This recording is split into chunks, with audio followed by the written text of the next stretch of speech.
All right. So welcome everyone, and thanks for joining. Although with a small workaround on that side, really appreciate you being here. My name is Rafael, and I'm a multiple time certified circular economy specialist, working in circular resource management for the last 11 years now. Um, Very much appreciate you being here on this webinar on the end to linear growth. I have the opportunity today to do that with Adrien. He will introduce himself later on as well. And hopefully you can get something out of this webinar. We're going to tackle the principles of the circular economy. We're also going to tackle how we're going to market that and also the technology tech stack that you can use for the future as well, for circular resource management, on circular design principles as well.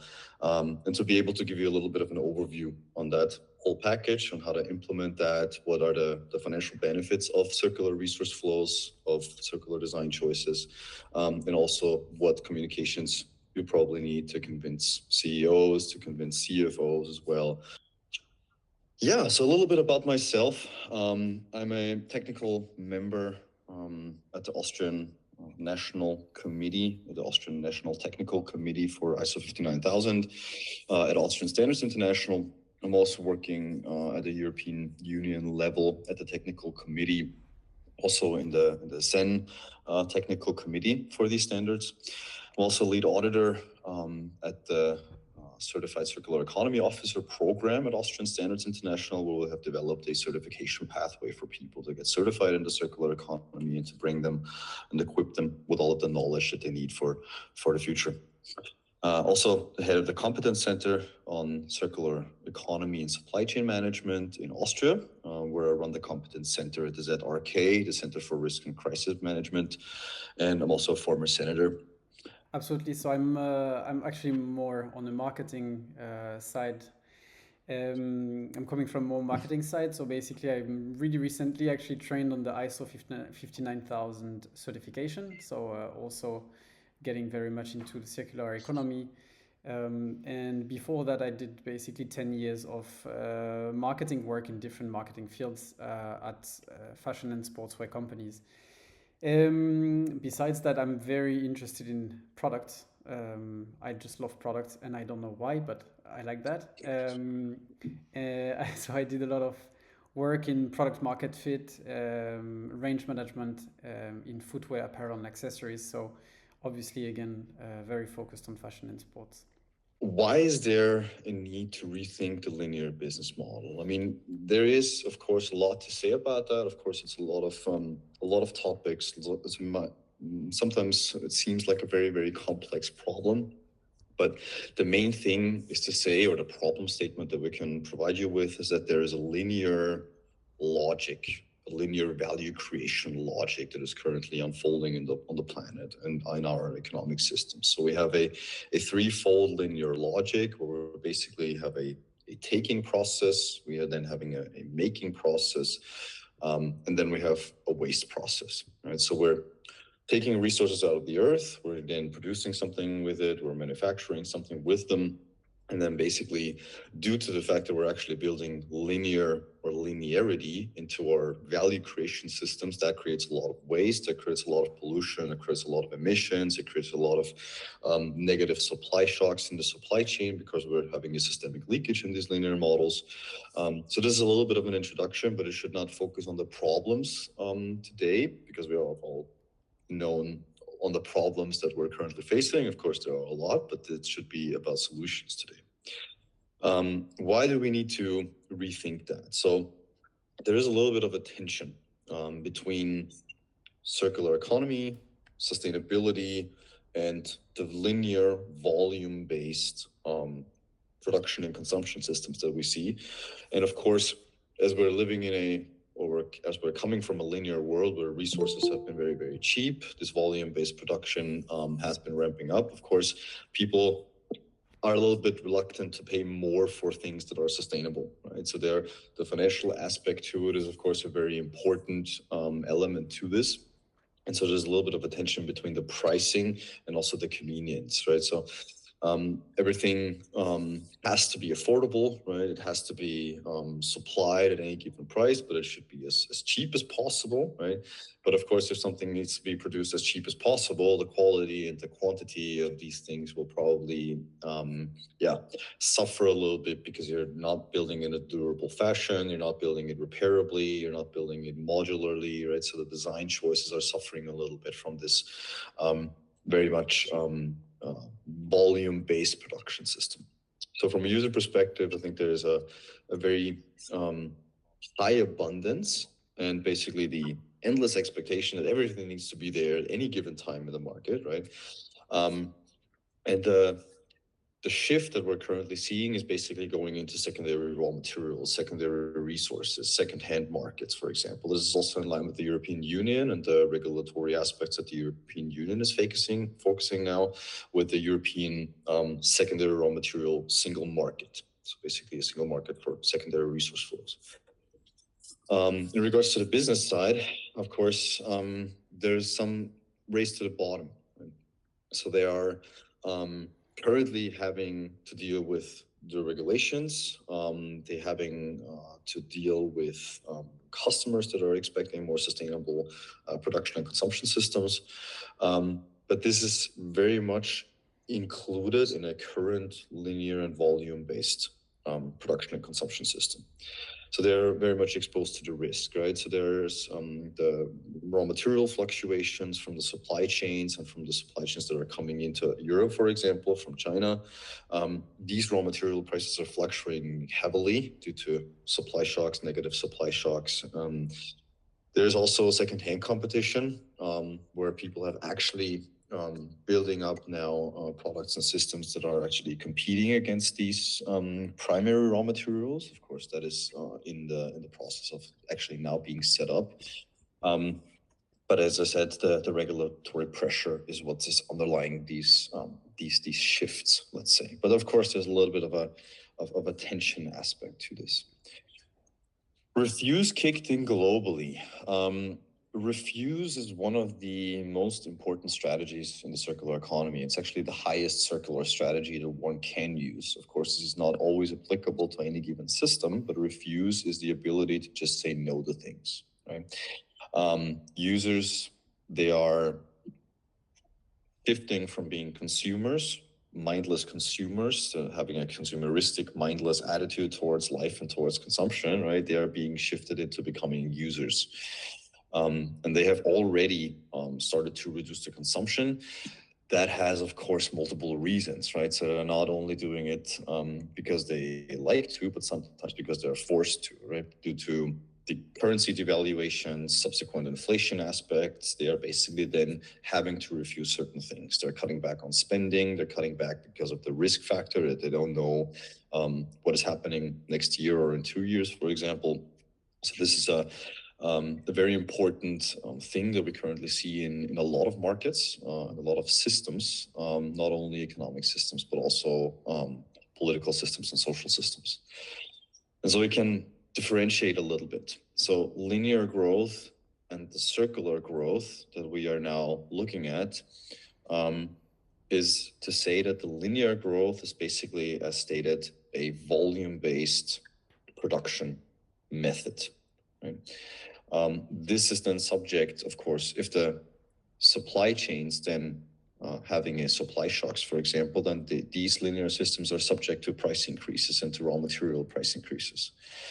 On the other side, the circular growth deals in the fact that you actually want to maintain quantity and quality of stock. This is also what sustainability really means, right? Sustainability in itself is not really a growth factor, let's say, right? But circularity is a sustainable mechanism, or is a sustainable structure where sustainability then can really happen. And so this deals on resource optimization, so that we want to loop resources back into production and consumption systems. We want to increase usage times. We want to increase lifespans. We want to build products more sustainably in terms of durability, in terms of modularity, in terms of repairability, standardization aspects as well. and of course, retention based. So in the best case, because we're actually looping resources between producer and consumer, or producer and user, we're then having an increased retention that also relates then to cost reductions and to additional income streams. And this is a very important thing that we want to mention here. The financial aspect to the circular economy is very, very important here. So circular economy is not only an environmental thing, but it's really a growth strategy for cost reductions and additional income streams. Yeah, let's address the one that is the most annoying for us as consumers, actually. And I hope this resonates with you. It's just extremely confusing to know what to buy right now. It's like even when you go to the supermarket, it feels like you have to make crazy decisions every time you want to pick up like I don't know a bottle of milk or yogurt or whatever, because you're looking at the packaging and you're like, okay, this one is vegan, this one is made with organic, made like organic sourcing, whatever, if it's coconut or soya or whatever it is. And then in the end, it takes, I mean, you could spend 15 minutes trying to choose everything, basically, or even more than 15 minutes. So people are just, yeah, having really a hard time to trust what brands are proposing them due to the confusing picture that they are facing. There's a lot of greenwashing. There's a lot of confusing standards.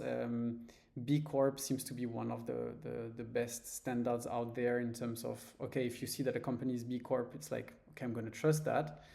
On the other hand, many companies, very different companies, are B Corp certified. Like lately, I saw Nespresso, which is obviously a bit of a difficult one, knowing that it's super difficult to actually recycle the pods of Nespresso coffee. So yeah, overall, that's the third tension that we wanted to point out.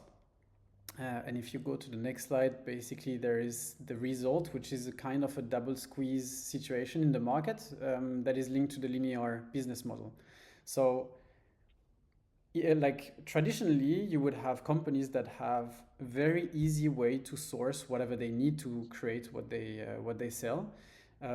So resources were really cheap. And at the same time, the demand of new products always increased.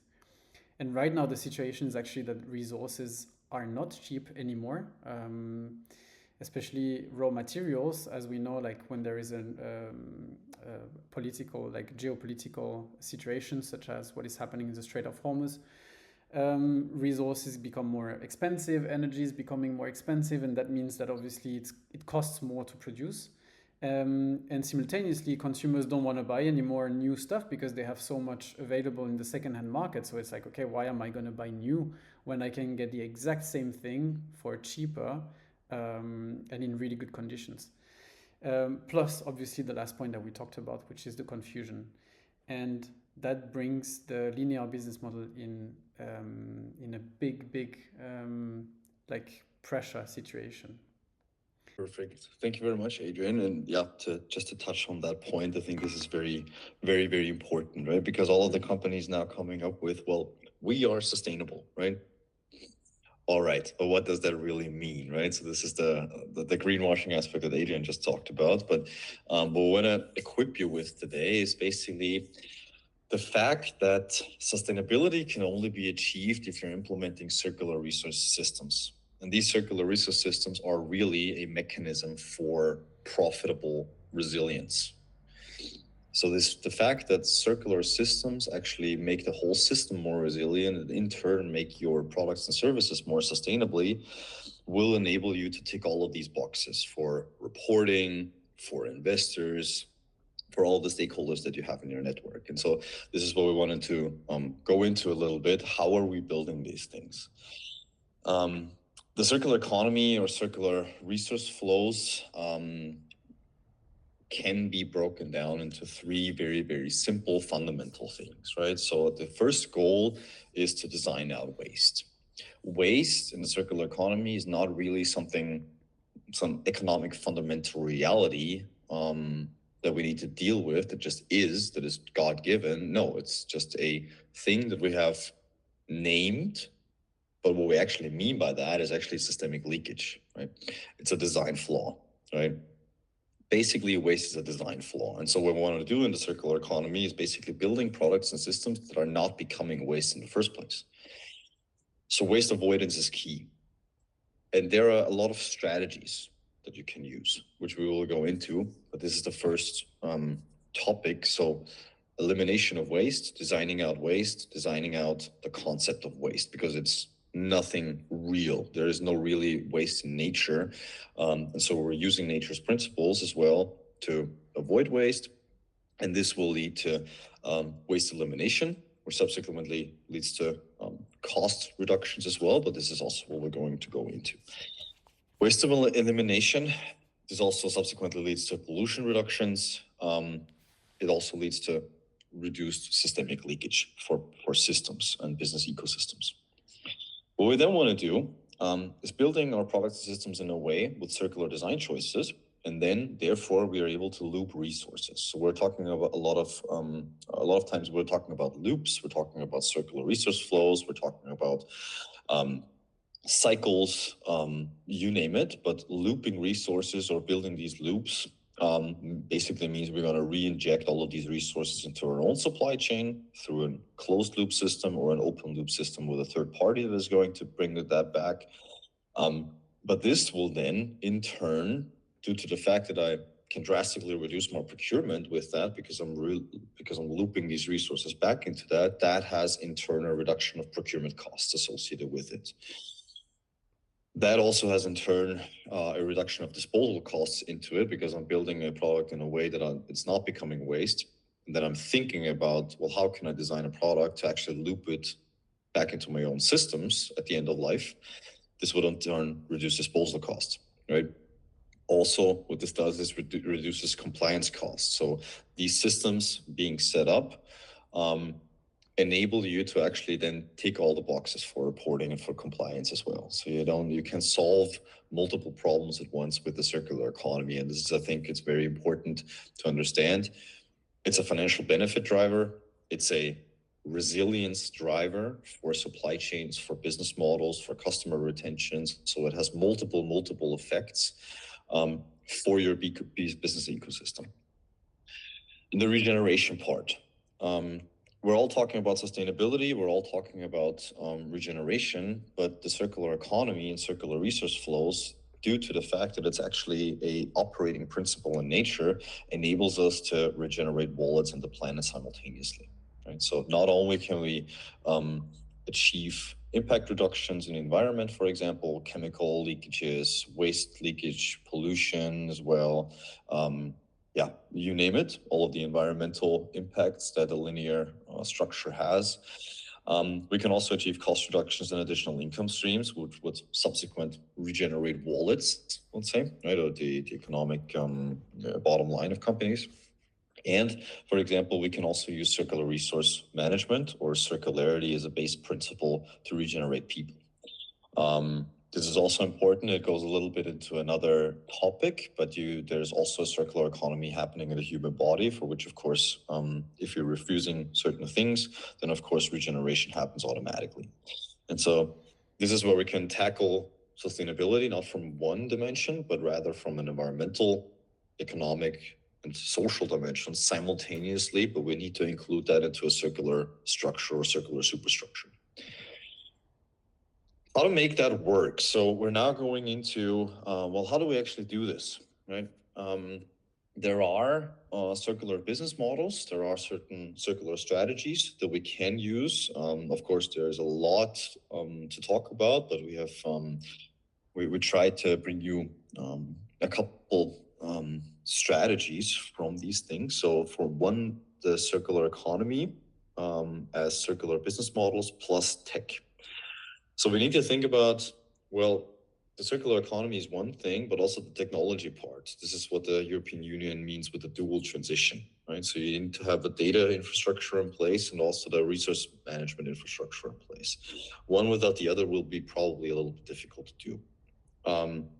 For circular business models, there are PaaS models, for example, product as a service, where instead of actually selling things, you're building it in such a durable way that you can actually rent that out and building a loop between you and the user.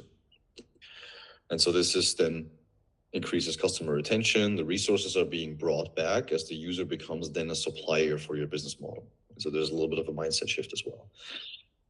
If there is waste created, for example, if you're having a production facility and you have byproducts and you have multiple tons or thousands of tons of waste, for example, industrial symbiosis, regional or local symbiosis basically then means one aspect or one waste stream from a system A can be the input of another system B. Doesn't have to be the same industrial sector. For example, old tires can be used in the shoe industry for the soles, for example. So we can link multiple industrial sectors together, and so this is where it gets a lot very creative as well. Right? So we need to think about borders. We need to think about how can we link different industrial systems together. This is what we also can do if there is waste created. So industrial symbiosis also is a strategy that basically mimics natural principles and the natural order and natural law in nature. Of course, repair, remanufacturing, those would be refurbishment. These would also be circular business models. The tech side, we have put that into the future enablers on the right-hand side. So we're definitely going to go in that. So on the tech side, on the right side, future enablers, artificial intelligence, blockchain, IoT, cyber physical systems. These would be the enablers and how you can actually then track and trace material flows. You can have information on the condition, on the location, on the structure, and on the state of the product. For example, cyber physical systems can be used, for example, for return hubs, for reverse logistics centers to basically control the backwards flow of your resource flows. Artificial intelligence can be used for, of course, multiple things as a pattern recognition tool, for example, to basically match supply and demand dynamics in a circular resource mapping process or a circular resource management process. So there are multiple applications of that, right? And so the AI and the blockchains and IoT and all these technologies are not good in themselves, but they also need to be linked to a use case and basically then providing you with a structure for the data to actually be able to use that in your circular model. Blockchain, for example, is a very interesting thing for digital product passports, right? This is where you can then equip a product with a digital product passport and you have all of the information on there, all the reporting stuff on there. Now, of course, there are challenges, right? Internal challenges for companies, for example, there's a little bit of a mindset barrier, right? People are unwilling to change. So they have their ways, right? And so behavior change is quite a difficult thing to do, especially for CEOs, for multinational companies as well. That ship cannot be easily just steered from one day to the other. Financial barriers, of course, making sure that the return on investment is actually calculated in a way that people actually get it, that circular resource management and circular flows do actually make sense. Currently, this is what we're working on in regards to circular financial engineering to basically then map out the forward supply chain, the backward supply chain, and then mapping out all of the cost structures. And for example, how many cycles do I need between me and my user to then be able to calculate break-even structures or break-even dynamics in regards to the number of cycles that I have for my products that is circulating between me and the user. Knowledge barriers, of course, education, knowledge. This is also why we're doing that today, right? So webinars about what is a circular economy, how can we use it, technology barriers. AI, blockchain, and IoT are important and big topics in themselves. We can definitely go into that if you would like to, and of course, political barriers. So politicians also need to be educated on the resource management side of it and the benefits of it. Here, the most important thing is the supply chain resilience that we want to enable at a European level in regards to all of the topics and the reasons that Adrien already talked about, negative supply shocks, subsequent resource prices, resource price increases as well. So this is a little bit of an overview. There's, of course, many more things to say, but of course, we can definitely do then a Q&A session afterwards. Well, to recap, right? we're not just using circularity because it is sustainable. Not just because it is sustainable. Circular resource flows are in themselves a sustainable mechanism, or they are in themselves sustainable. But what circularity really is a multidimensional, cross-sectoral solutions framework. So we can link multiple dimensions of sustainability, economic, environmental, and social. We can link that and use that across sectors to basically build multiple symbiosis between sectors. And this would in turn then create reductions in waste, pollutions, emissions, costs, supply chain risks, right? And really it paves the way for new income streams. It paves the way for material innovation. It paves the way for disposal cost reduction. So what I wanted to give you across is circularity is a base operating principle of nature. And if we can apply that to complex problems in economics and engineering, we can definitely then use natural law and order to basically mimic nature's principles and to then achieve multiple benefits and complex cascading benefits in these systems. Thank you. Yeah, awesome. So I think we're going to be quick and straight to the point. We're going to tackle the elephant in the room, which is it sounds awesome, it sounds amazing, but the thing is, it seems difficult to sell actually. Sustainability, circularity in general, it seems that the message is not really landing, and people continue to go into fast fashion. They continue to buy products that are not really good for the environment. So we will try to understand why is that. So if you go to the next slide, basically we need to remind ourselves what is the role of marketing. And okay, I took 3 examples from Adidas. I hope that's fine for everyone. I think it's pretty easy to understand. Marketing is number one, visibility. It's like you need to be aware of what's out there. The second thing is it needs to be desirable. So you make sure that you're visible, you do billboards, you do TV, you go into social media, you basically communicate a lot about things, and then you need to make it desirable. So try to put your products on people that you look up to. So in football, it's pretty easy. For example, you just put the shoes that you want to sell on the best players, and then everybody's going to be like, wow, if I wear those shoes, I'm going to be better. And that's desirability. And the third one is obviously accessibility. So it's awesome that people want to buy things. You need to make sure that the things that you want to sell are accessible. So the third picture that you see is actually the app that Adidas had developed a few years ago. And actually, it's a crazy retention tool as well. We're going to quickly touch on that. Now, this is the big misconception. Everybody thinks that marketing needs to be different, whether you are selling something based on a linear business model versus a circular business model. What I'm saying today is that this is not true. Marketing is following exactly the same principles no matter what you're selling. You still need to make sure that your products are visible, desirable, and accessible. So, like fundamentally, there's no difference in how do you market your products if they are sustainable. This is I hope this is the biggest takeaway actually already from my part that I want you to remember is that really it's not about saying my product is sustainable, therefore buy it. Why is that? So basically, this is what we try to break down now. And if you go to the next slide, right now I want to do a mini exercise with you about what do you feel when you see these logos, and hopefully this is going to be resonating as much as it does for me. I'm going quick so that we can discuss afterwards, but basically if I see the logo of Tesla, I'm thinking tech. I'm thinking, basically high-tech stuff. If I see IKEA, I'm seeing practicality. If I see Lay's, I'm getting hungry and I want to eat chips. Same with Oreo. And if I see TikTok, I'm thinking about like very engaging content.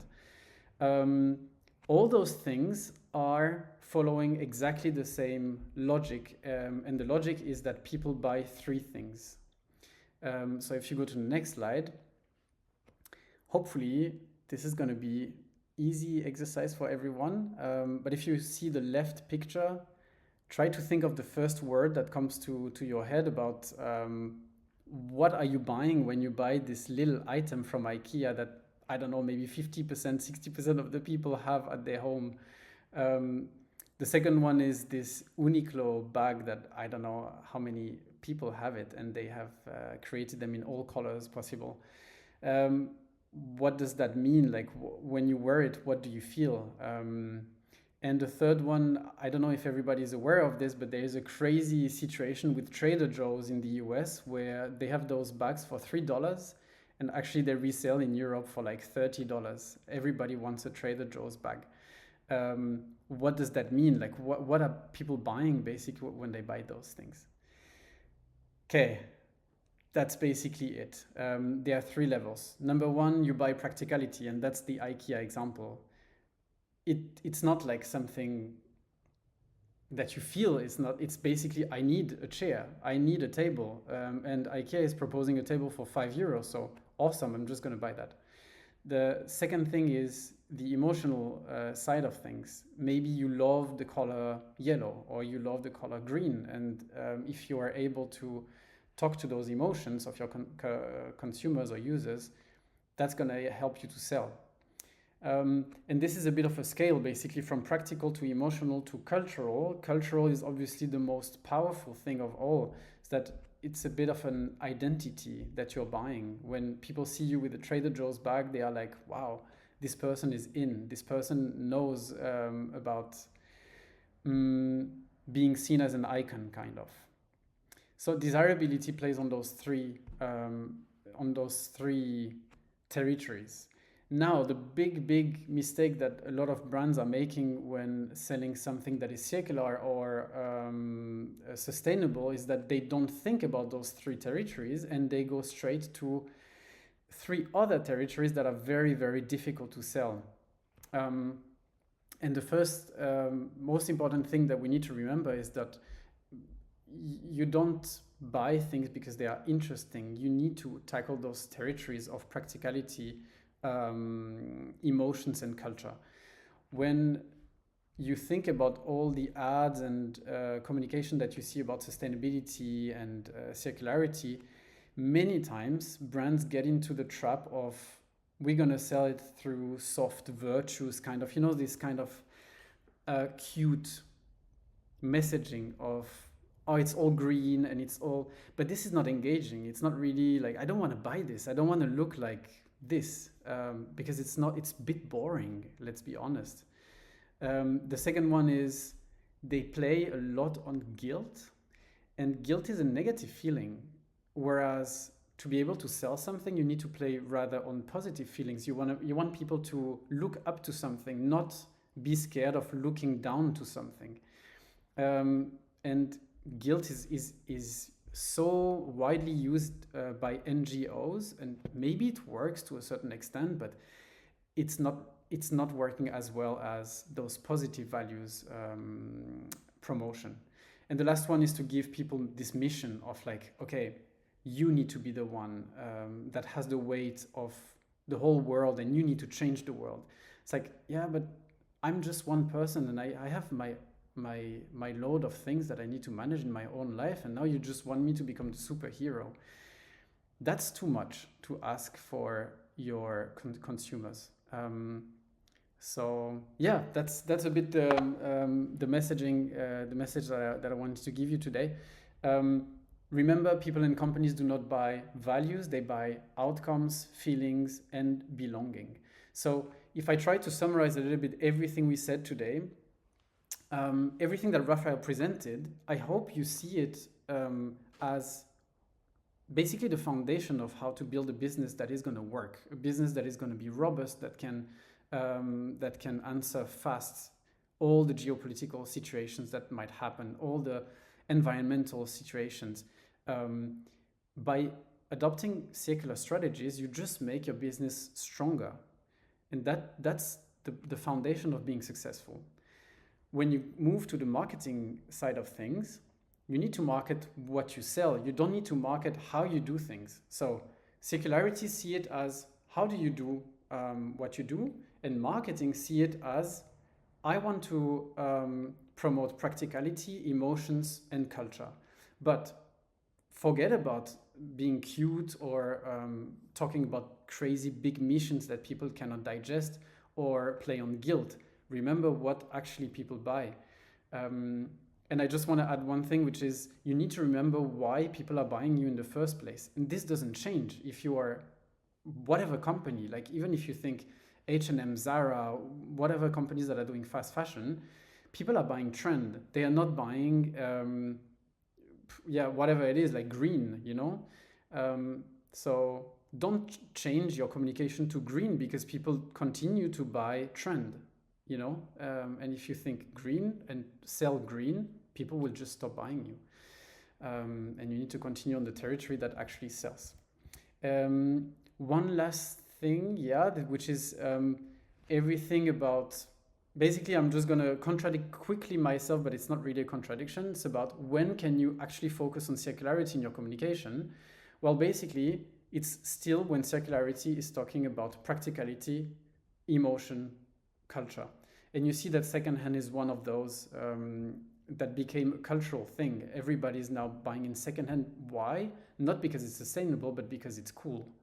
And actually this morning I was reading a report about fashion for good, which was really interesting, saying that people buy what is desirable beyond what is physically qualitative. So if you have a vest, like a jacket that is in perfect condition, but that is not a brand, and you have another jacket that is branded with, let's say, a brand that is desirable, people might go for the one that is damaged and belonging to a brand rather than the one that doesn't belong to a brand, because people buy the desirability over the practicality. So if you look at the scale, practical, emotional, cultural, again, emotional and cultural come before practical. Anyway, secondhand is cool, therefore that sells, so you can play on that. The second thing is you can continue to use role models that are associated with causes. So in the case of Billie Eilish, she is vegan. Clearly, if you look up to Billie Eilish in general, it might be that you think, maybe I want to be vegan as well. So that also works really well. And the last differentiator with circularity is when it becomes something so deeply rooted in the identity of your company that then it becomes an argument for sale. In the case of Veja, basically people buy it because it is an identity. It's like, oh, when I wear Veja, I know that people are going to think, this guy is actually thinking about the environment. And same with Patagonia. It becomes so rooted into the identity of the brand that then it becomes a differentiator, and then you can use it in the communication. It's not an artifact, it's something really about the identity of the brand. That's basically it, I think, with my part. I hope it resonated regarding the marketing and clears a few things. Again, so sorry for the mess that we created with the link not working. We are super grateful that you joined us today. Please, any thoughts or questions are very welcome. All right, then I'll start. Good day, Paul. Hello. Hello, hi. Sorry I've missed the first half an hour, but it still was really great input. I just catch a few things and I wrote it instantly down. So this is a great input. So thank you for hosting that and giving circularity a stage. I think it's really important. As you said, the education side. Actually, currently I'm exploring ways to implement sustainable or circularity in the sports sector, which is also a very hard part because circularity isn't, well, it's very performance driven, the sports sector, and sustainable. What sports sector? Are you talking shoes, skis, or it's a paddle racket. Paddle racket, for paddle tennis. Exactly. Oh, yeah, cool exactly. sport. That's up and coming. Yeah. Cool. That's also the first thing I was talking to Adrien about. If you remember, Of course. Exactly. So cool. So nice to meet you again. Lovely. Thank you for joining. Sure. So this was actually part of my thesis, and I'm currently trying to get trying to get people into like the project to getting to know it better, and yeah, so that's why it's so important to have like this narrative of circularity, which goes beyond like the guild and like this, what did you call it, soft virtue, which is great. Yeah, this is really good. Yeah, so thank you for that input. I think this is very much in line with what we want to kind of do. Okay, sorry, the train. Yeah, so great input, right? So I think the main thing with any given product, right? If you're looking at the circular design, right? So how is a product really designed, right? And then you can basically move ahead and then quantify these things, right? So for example, with a racket for a paddle tennis, right? Basically you have one material for the one thing, right? And then maybe the handle where you touch it, maybe there's a different material, for example, right? So you can quantify a little bit the types, the amounts of materials, right, that actually make up that racket, right? Now, of course, there are multiple strategies that you can use, but for example, if you're then thinking about the R strategies, right, then try to go from top to bottom. Right? So refusal will probably not work, right? Because you cannot really refuse to have a racket when you're playing tennis, but maybe reusability, right? So if you're building highly durable tennis rackets, right? Why not, for example, rent these things out and providing people access for these tennis rackets when they come to play, right? And so then you're buying, for example, an amount of tennis rackets, and then basically you're buying that one time, right?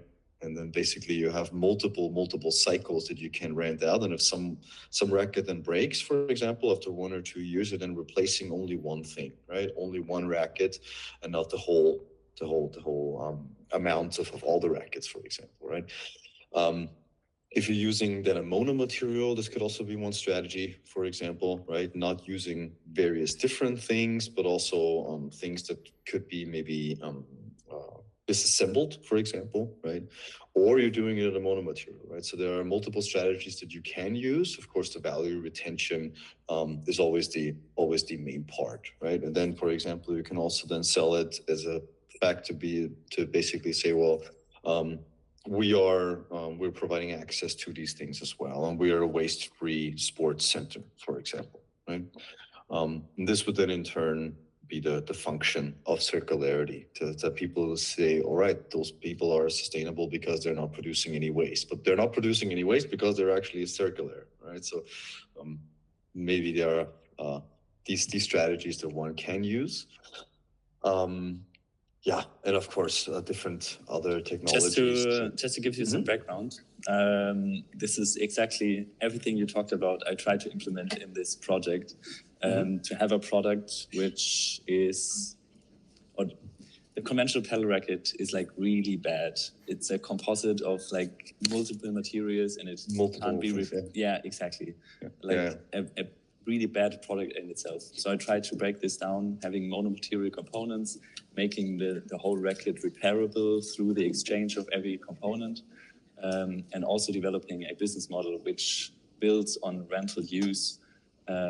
So the product itself can be in like this, can be used in the circularity way. Awesome. Yeah. So the project is, I would say, is really successful. But I'm currently like working out these things, like how can we communicate those values and why it is so important to like rent the product, why it has to be repairable, and this is completely like the opposite for a conventional paddle racket, which builds on like. We have a new model here, and next season we need a new model. This is better because there's more carbon fiber in it. This is exactly, and this is exactly the wrong direction we're heading in. So this is, yeah. So if you have any input on like how it is communicated currently, like how is there any like good example we can talk about. I know about On and the rental use of the shoes. So this is a great product in itself, but I think it's not very very popular in runners. Do you know the concepts of On and so they're selling or they're renting out shoes which can be taken back and turned into new shoes, which is a great system in itself and exactly where we all want to head in.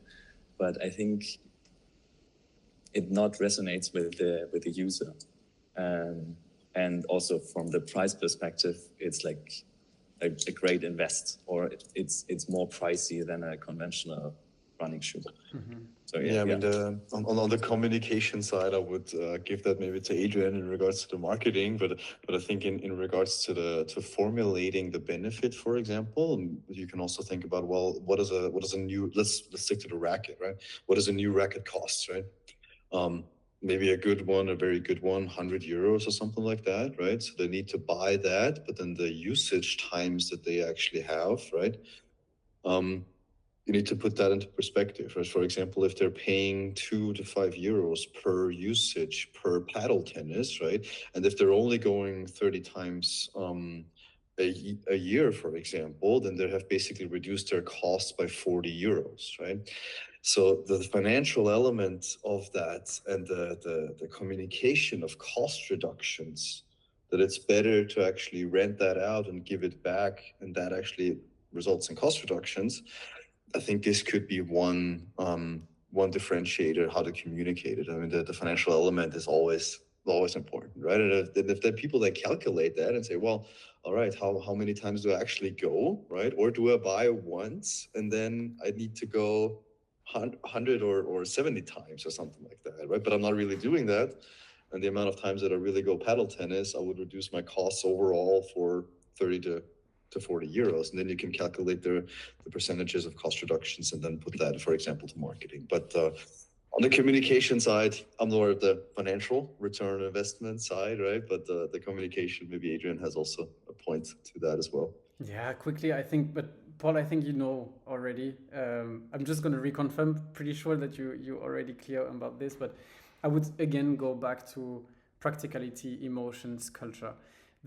As you said, the cultural aspect in sports is extremely important. People are always going to go first for performance in theory, but paddle is a specific sport, and you know it, right? That it's so popular and it's so accessible that actually I'm not sure that for a certain part of your audience, it's all about performance. I think a big part of it is also about convenience. And this is where you might have actually the practical edge that maybe other brands don't have, which is, back to what Raphael is saying, it's actually more economic to rent out instead of buying. Like, why are you gonna have a racket just lying around in your apartment when you can just leave it there and use it whenever you need it, knowing that you're not gonna play paddle every week?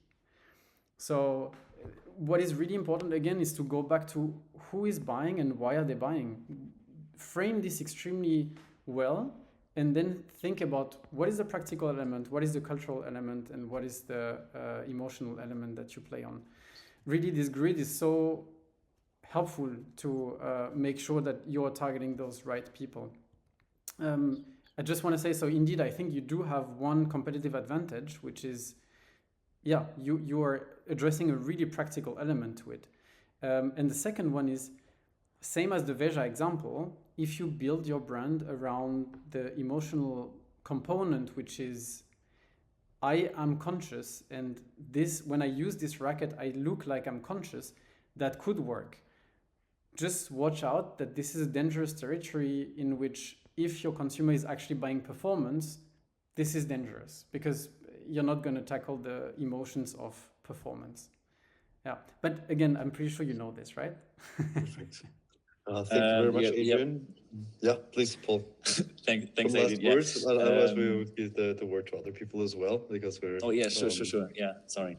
So thank you for the input. But yeah, I think it's very important what he said. Okay, we can definitely keep up the conversation if there's additional things.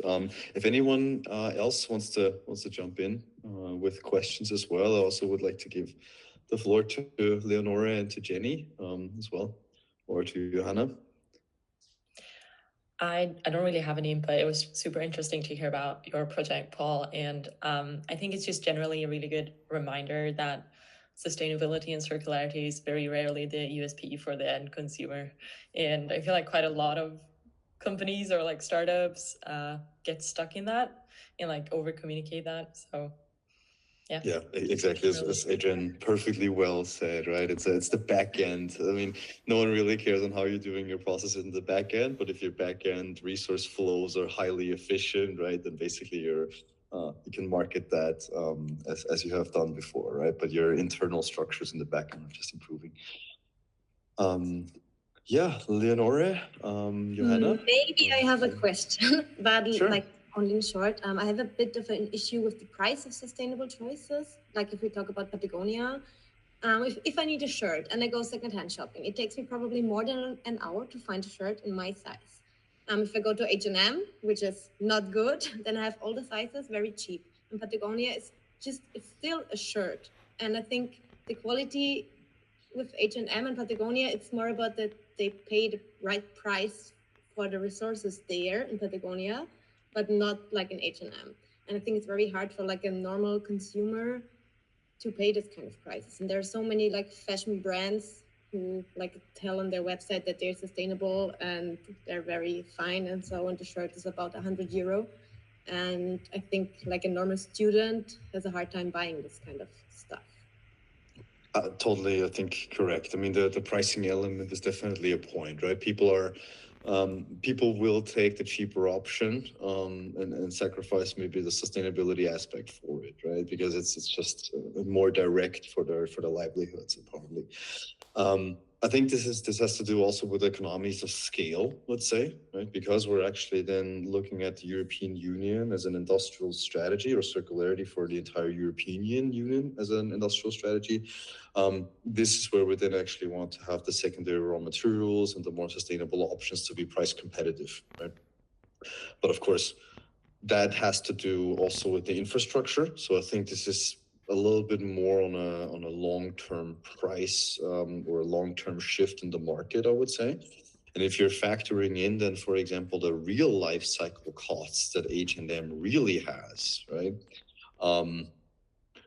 There might not be so cheap after all, right? Because if you're then using all of the environmental impacts, logistics impacts, right, the disposal impacts that has, if you're really calculating in all of the impacts that has, but definitely you have a point there, and I think this is where the financial engineering aspect really comes in as well. So thank you for that statement. This is definitely something that we need to work on over the next years to be competitive in that side. Yeah, I just want to add maybe something.